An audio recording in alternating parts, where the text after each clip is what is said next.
You are welcome to High Voltage on Volt 104.3 FM. So, this is where we review and analyze the news and also discuss issues affecting us as citizens of Nigeria. Things ranging from politics, health, law, security, and other topical stories making rounds in the country. So join us live this morning on the studio. We'd like to hear from you. We'd like to hear your take on all we'll be talking about. Your opinion matters a lot. So save the number and get ready to call us when we open the phone lines. 0706 048 5853. And alternatively, you can call us on 0915 570 8347. And of course, you can join us live on YouTube. So subscribe to our YouTube channel on High Voltage News. Like, comment, and share the video for others to be part of the program. So today, Friday, the 5th of September 2025, the Muslims are celebrating Eid al-Mawlud. It is the birth of prophets. They're celebrating the birth of Prophet Muhammad. So it's a day that goes beyond festivities, just Ram and call friends and celebrate. So it's a day that goes beyond that. It marks the lessons of Prophet Muhammad when he was alive. So it's a day of deep reflection. You reflect on all the teachings, the life of the prophets, the lessons on compassion, humility, tolerance, justice, and above all, the love for humanity. So yes, we celebrate with our Muslim brothers and sisters all over the country. So at a time when our nation and indeed our world face divisions, conflicts, and growing intolerance, this celebration reminds us of the need to return to those values that binds us together rather than the differences that tear us apart. Okay, so this should not just be a public holiday on the calendar. I know most of us are home enjoying the holiday, so it shouldn't just be a public holiday. It should be a call to action to everyone in Nigeria, not just the Muslims. So a call to choose peace over violence and forgiveness over revenge, and also to love one another instead of hating on people. So if all of us lives out a fraction of the prophet's example on earth, showing kindness to the weak and fairness to the strong and mercy to all, our society will be a much better place. So as we mark today, let us not just extend warm wishes to our Muslim brothers and sisters, but also commit ourselves as Nigerians, irrespective of tribe, faith, or political leaning, to walk in the spirit of peace and love. That is the best way to honor this day. So Eid al-Mawlud Mubarak to all our Muslim brothers and sisters. Enjoy. And if you're listening to me and you killed a ram, don't forget to invite Volt FM to come and celebrate the day with you.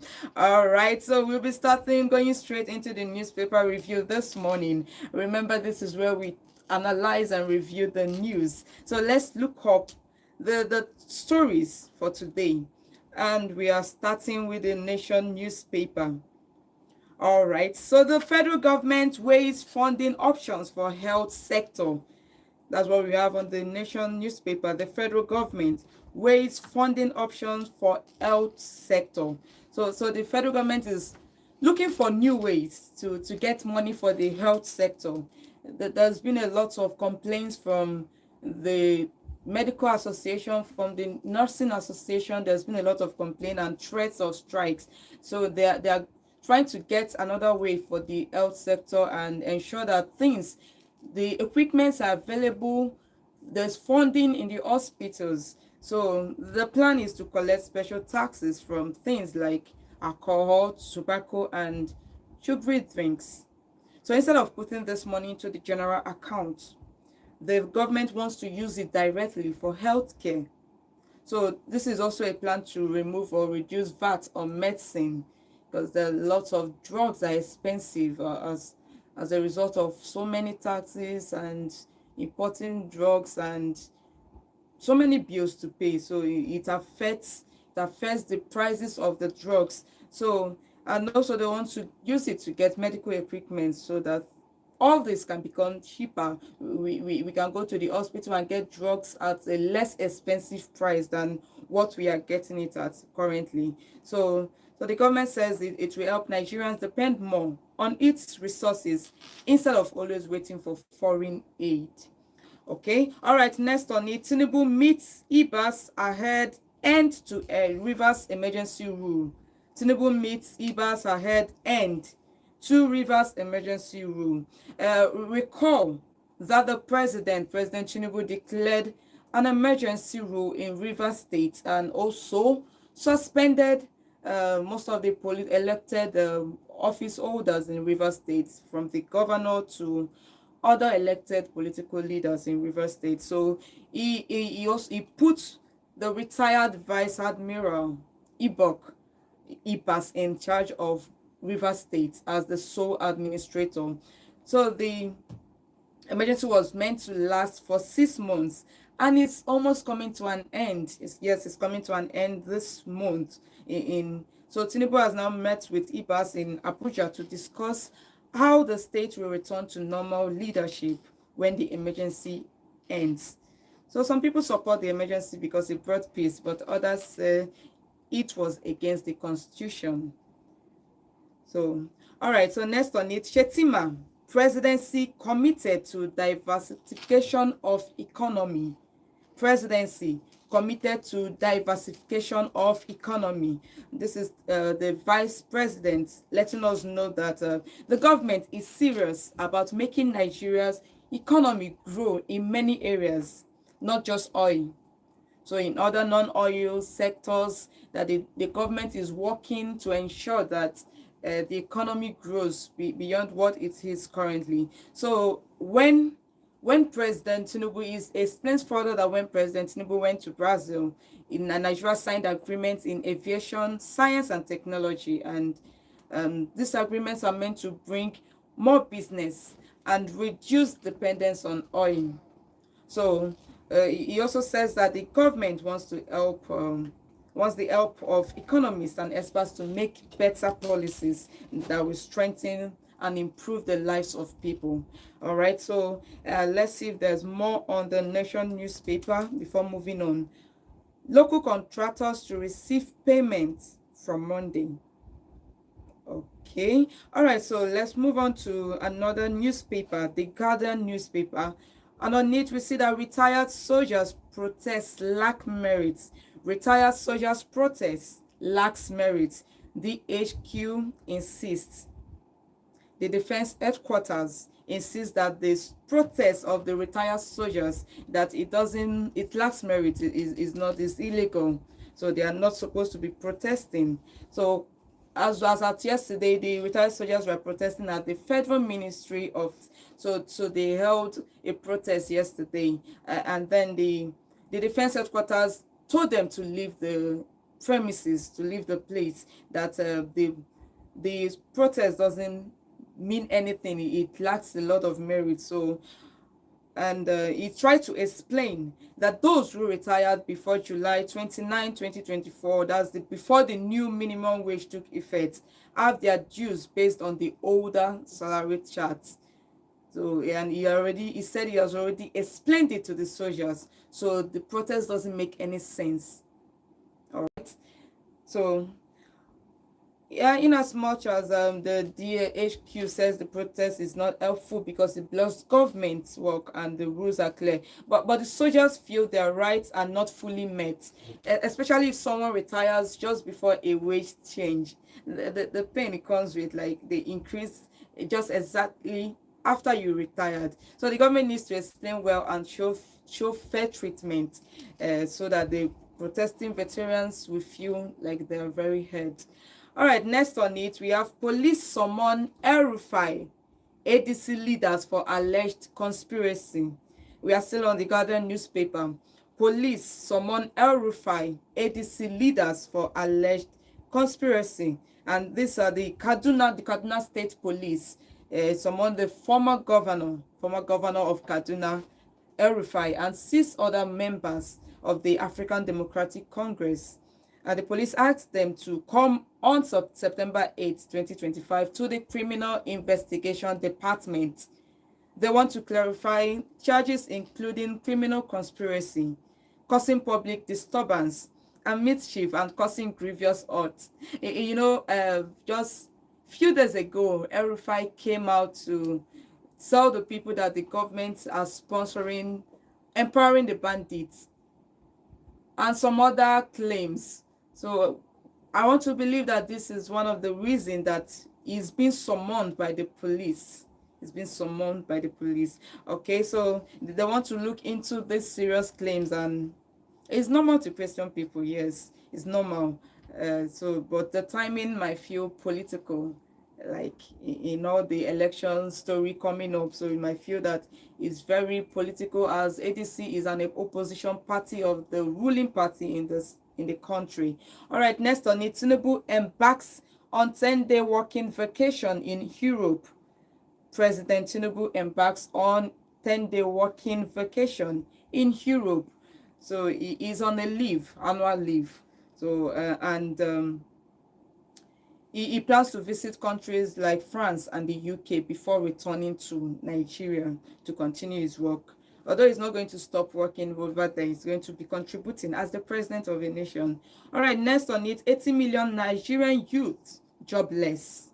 1,500 schools shut in 2 years, says report. Report says that 80 million Nigerian youths are jobless, and over 1,500 schools have been shut in just 2 years. So this new report, called the State of the Nigerian Youth Report 2025 by Plan International Nigeria, says almost 80 million Nigerian youth have no jobs. And more than 1,500 schools have been shut down in 2 years because of insecurity. So they link it to insecurity and again to poverty. So over 1 million children are out of school due to these closures of the school shutdown. So Nigeria has a young population and it should be full of growth and creativity. But instead, unemployment, insecurity, poverty, and poor infrastructure is causing a lot of big harm.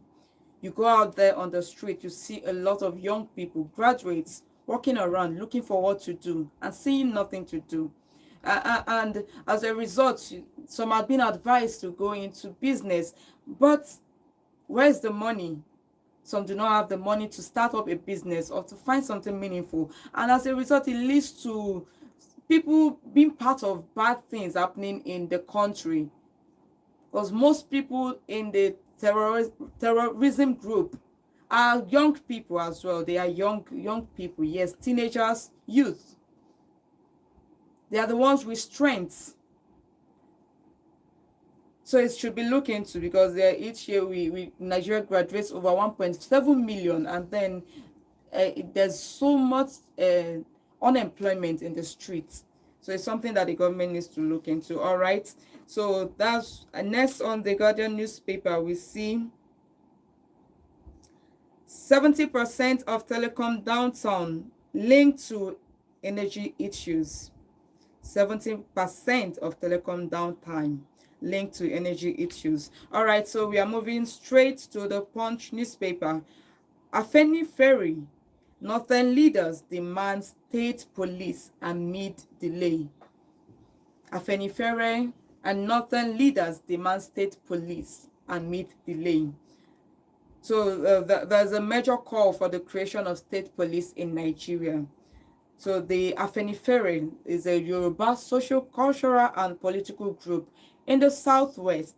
And some leaders from the north are strongly asking the federal government to speed up the process of allowing states to have their own police forces. So every state in Nigeria should have their own police forces. So right now, Nigeria operates under a centralized police system where the Nigerian police force controls security across all 36 states. But insecurity has grown worse over the years. There's been a lot of insecurity in different states, and they are demanding for their own state police to recruit police officers within the states, from the states. So they believe, and we all believe, we all know that the Central Police Force is no longer enough to handle all the security challenges because it cannot respond quickly to local issues in different states.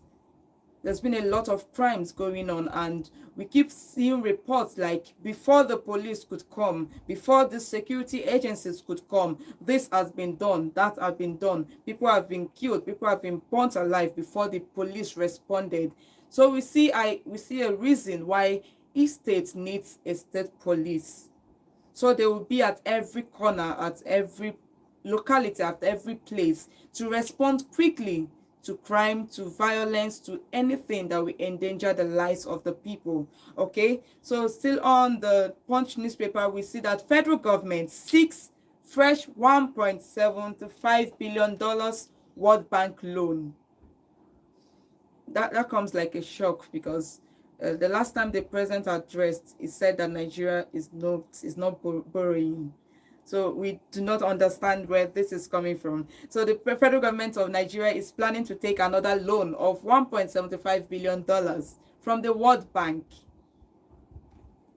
So when government revenue has already increased by over 40% compared to previous years, the move is drawing mixed reactions from experts, economics, and the citizens. Yes, we are asking, you told us just a few days ago that the country is not borrowing, that the country has met its revenue target for the year 2025. Like, you were so proud of it, you boasted of it, and then this morning we are hearing that the federal government is seeking a $1.75 billion loan from the World Bank. Well, to me, it really doesn't make sense, because with all the money that has been generated this year, where is it going? Why do we still need to borrow money from the World Bank? Why do we need to keep putting the country in debt and leaving it for the next government to come and take over the debt that the previous governments were brought upon us? Okay, all right, so next on it, we see that Jonathan blames betrayal for 2015 election loss. Jonathan blames betrayal for 2015 election loss. So the former president, Goodluck Jonathan, has spoken again about the 2015 election, which he lost to Muhammadu Buhari.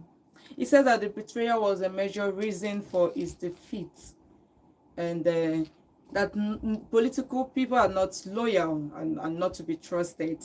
Well, that's by the way. Okay.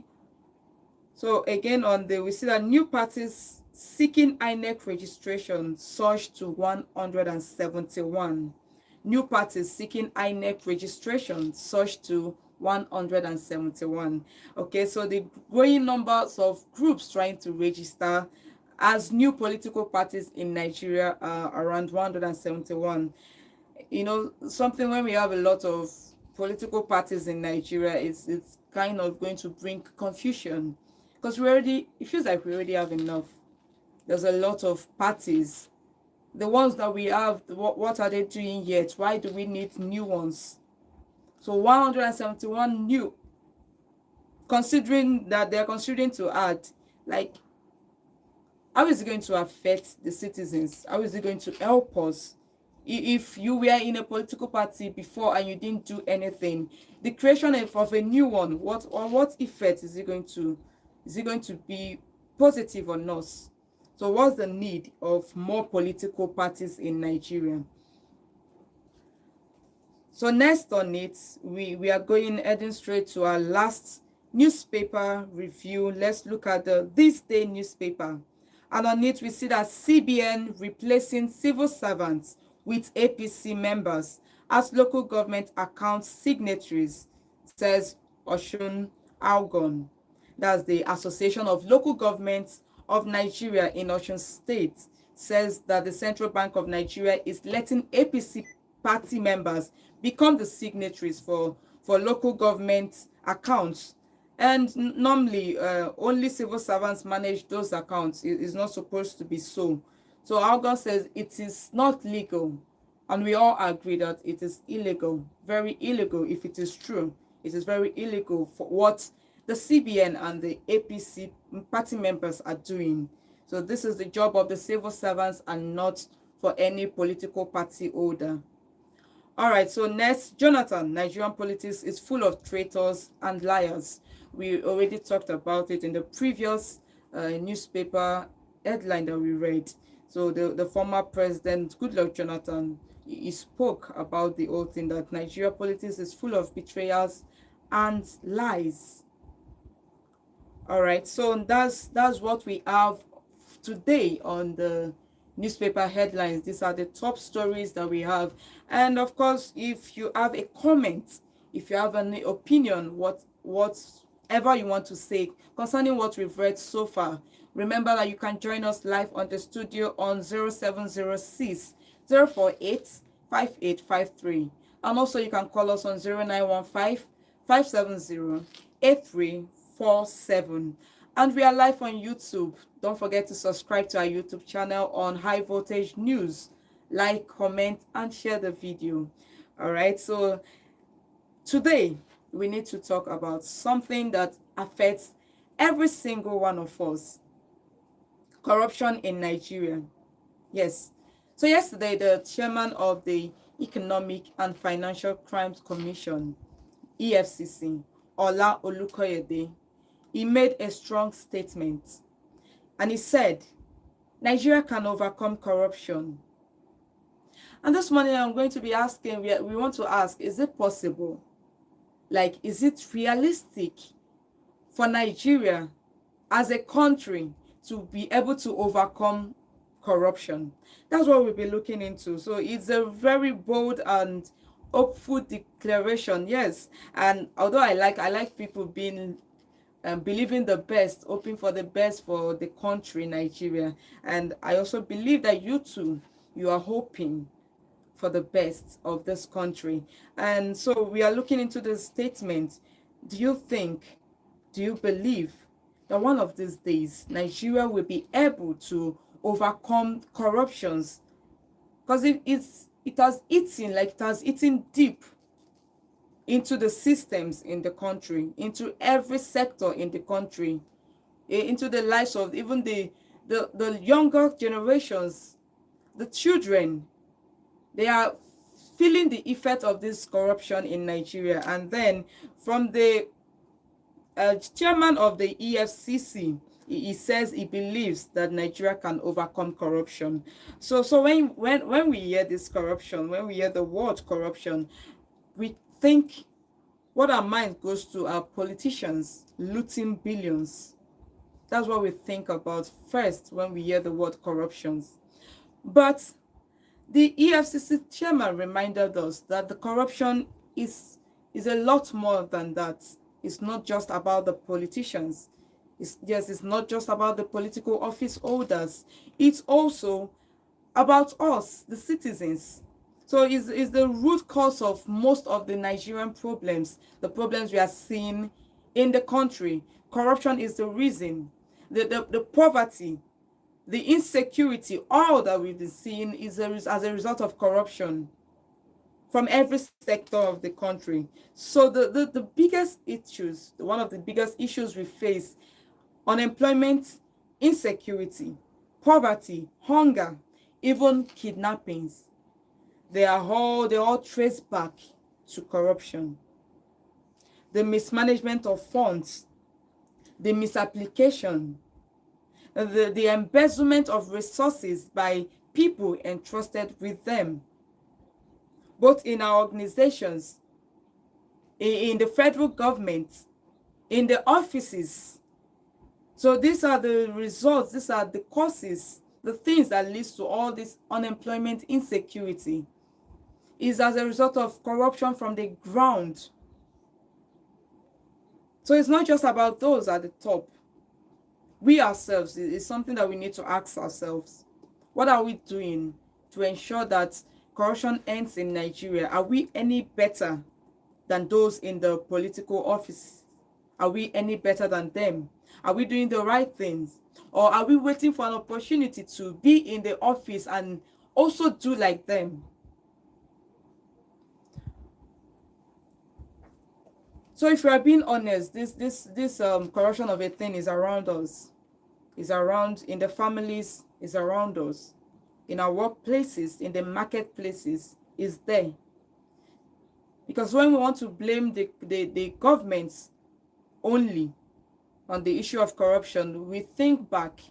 Who are those people? What about the exam malpractices in school? It's part of corruption. So it's beyond embezzlement of funds. It's beyond that. So what about the government of the people that are working in a university environment that wants to, before they sign your clearance, you have to give them money? What about the police on the road that they want to take bribe first before they can allow you to pass? So it all boils down to everyone in the country. But the EFCC chairman believes that in one way or the other, Nigeria can overcome corruption.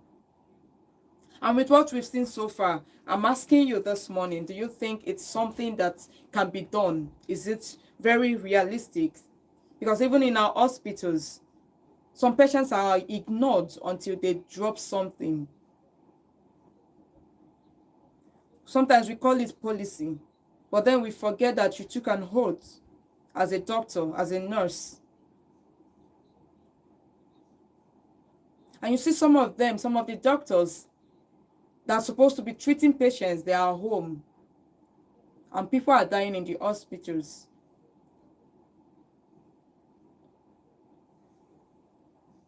So it's not just in Aso Rock. No, corruption is not just in Aso Rock. It is in our schools, it is in our hospitals, it is in the police stations, the offices, and sometimes even in our homes. So the EFCC chairman warned that Nigeria is seen across across Africa as a country with an entrenched culture of corruption and impunity.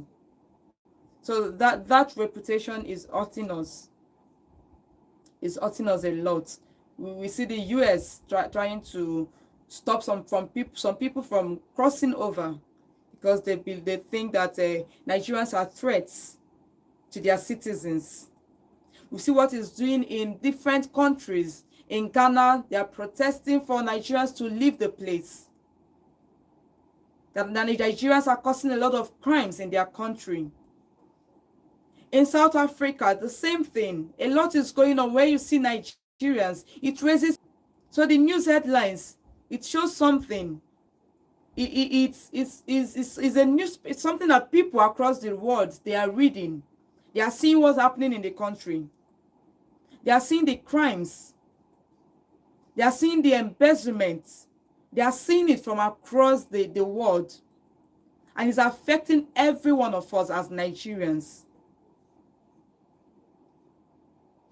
Most times you want to tell people that you are Nigerian, the first thing they identify you with is fraud. And this is because people started it.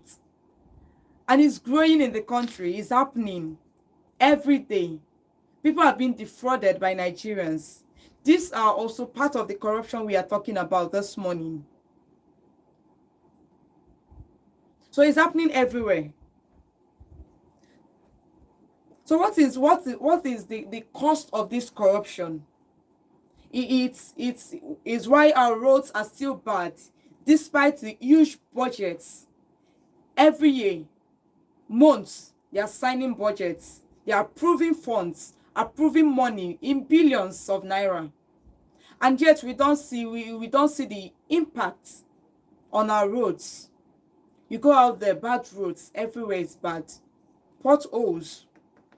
It's causing accidents. It's leading to loss of lives. So this corruption is also the reason why hospitals lack equipment. The hospitals are supposed to be funded by the state government, by the local government. They do not fund it. They collect the money and pocket the money. And people are there suffering. You go to some states in the country, They do not have beds in their hospitals. Patients have to lie on the floor. Imagine being sick when you're supposed to be treated very well. You go to the hospital, you are lying on the floor to be treated. You look at the state of the hospitals, what's happening, the way the building is. Poor management, no rehabilitation at all. Things are going wrong as a result of this corruption in the country. So it's a very sad thing. But then some people still believe that it's something that can be done about it. A lot can be done about it. Corruption can be defeated in Nigeria. We don't know how long it's going to take. But it's not it's not something one person can do. It's a collective. When we come together as citizens, something everyone in the country needs to be conscious of and start working towards.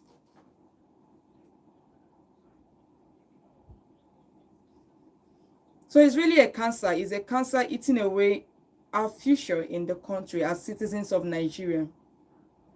So youths are frustrated and leaving the country. They are just moving out of the countries. The intellectuals, they are leaving the country because they are tired of what's happening in the country. Ordinary Nigerians do not trust the system again. You go to the legal system, the judicial system, they are not really helping the poor. There's no justice. So it's affecting every sector. This issue of corruption is affecting every sector in Nigeria. Where do you go and you don't see someone? It can come as a result of dishonesty. It's all part of it. Lack of integrity in our various positions. As the head of the family, what are you doing? What are you doing differently to ensure that this corruption is not seen in your home?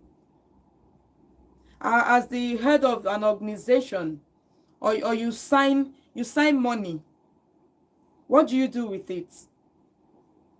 In that little place where you are, what are you doing to ensure that Nigeria becomes a better place for everyone to live in? So it's something we need to deliberate on. And still on the statement of the EFCC chairman, he says that he believes it is possible if leaders and citizens change their behavior. So if we embrace accountability and you stop celebrating ill-gotten wealth. We see lots of young people being arrested every day because of fraud, internet fraud. People are being arrested. And it's damaging the image of the country because it makes the news. Almost every day it makes the news. People are reading it. They see the wrong things happening in the country. You look at the news headlines, you hardly see a good news report. You hardly see it. And all this as a result of corruption. The little things that we do that we think is just small. It's just small. We don't know the impact it's making in the lives of other people. Lecturer in a university tells you that before you pass this exam, you have to bring so amount of money. Yes, I'm talking to you. I'm talking to everyone. Because we can't blame it on one particular system in the country. The academic sector, the health sector, the political sector, every area of the country, we are facing one thing or the other. Wrong people in the offices, showing bad examples to the upcoming generations.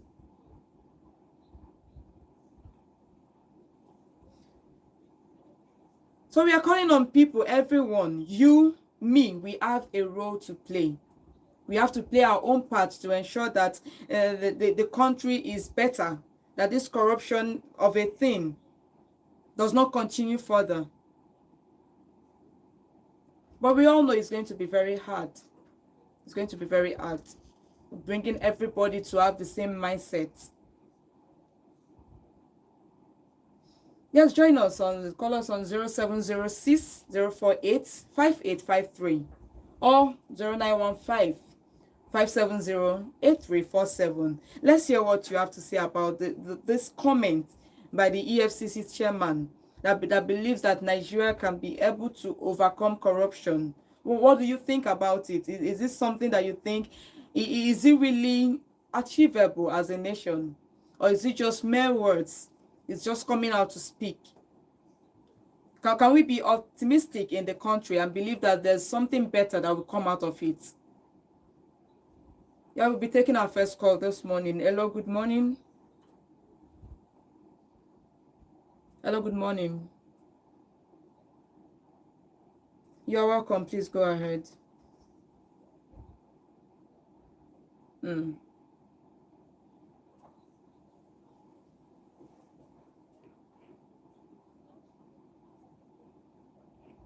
Mm.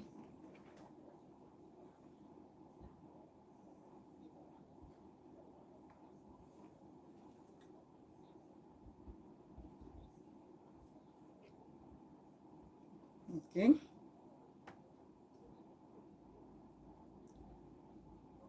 Okay, all right. So he believes that it's not possible for Nigerian to overcome corruption.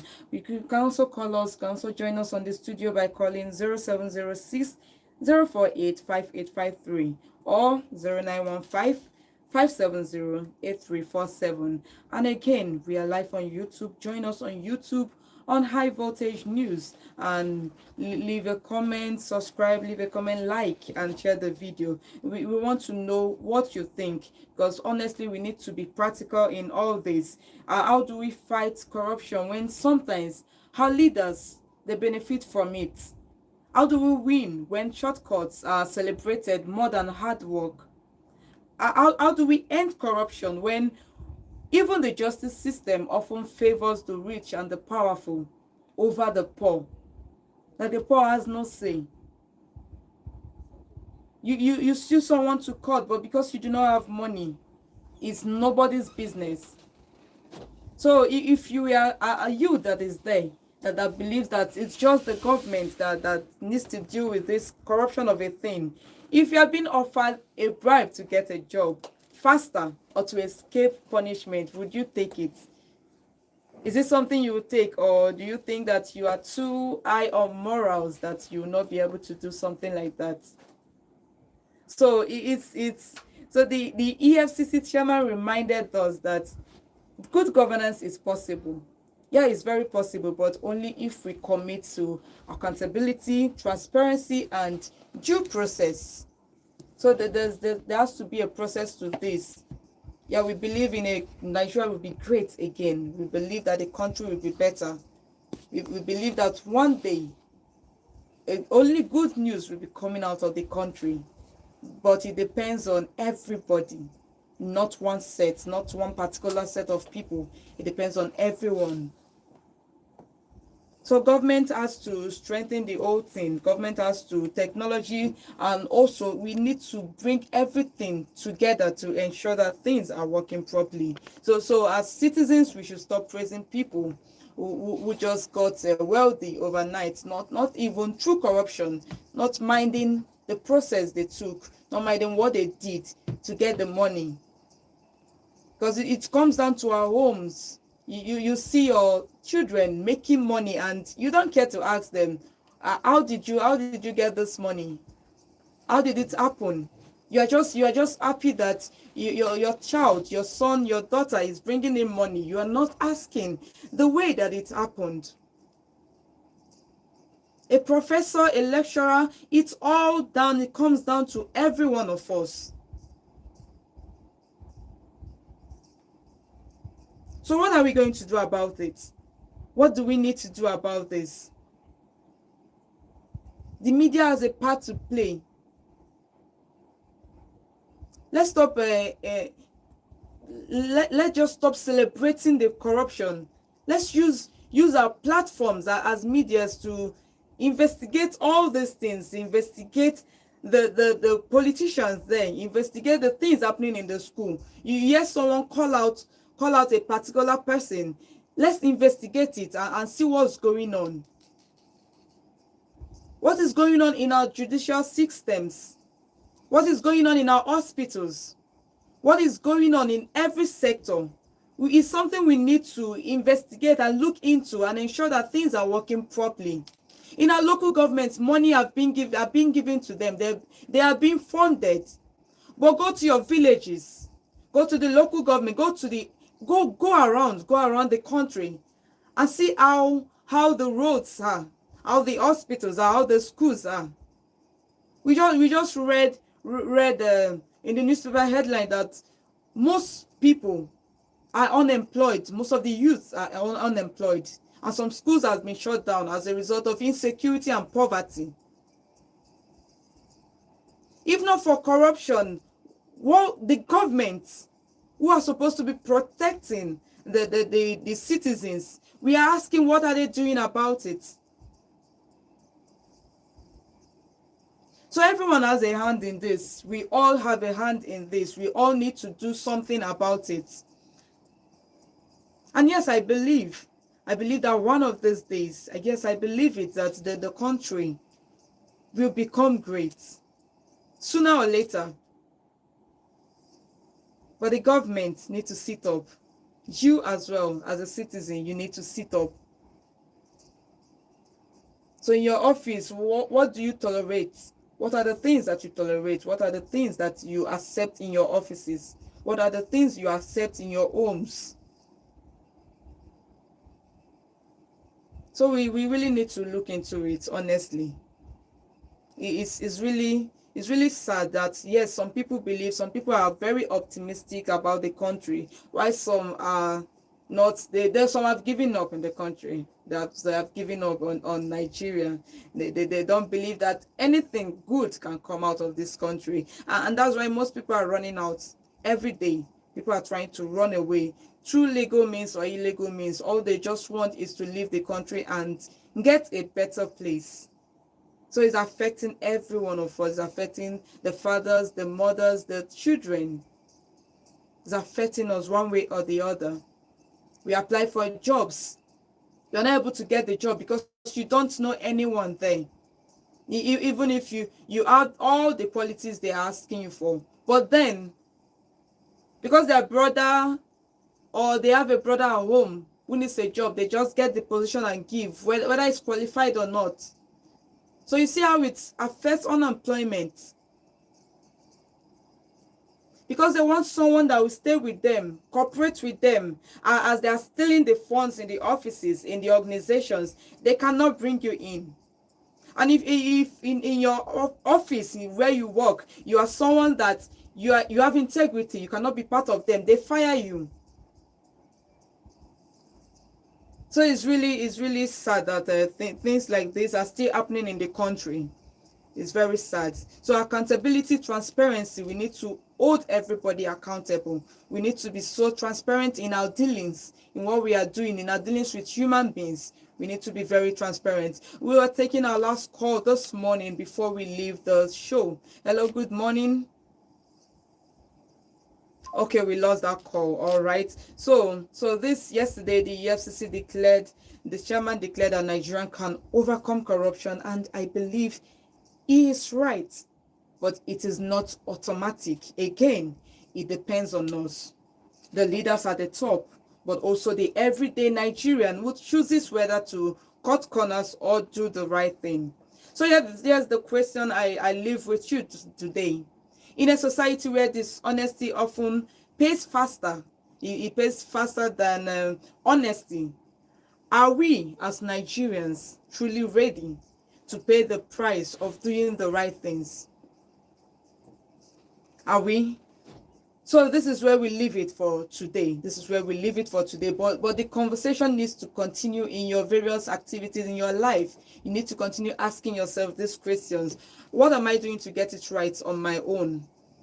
What am I doing to get it right? So in the government offices, in the communities, as a local government chairman, as the state governor, as the federal government policy older, what are you doing exactly?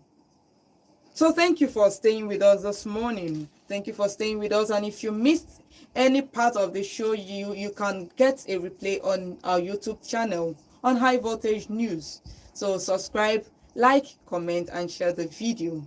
So join us again on Monday by 9 a.m. on Volt 104.3 FM with more headlines, more analysis, and of course, more of your voices. Till then, keep your voltage high and don't stop believing that Nigeria will be great again. My name is Odili.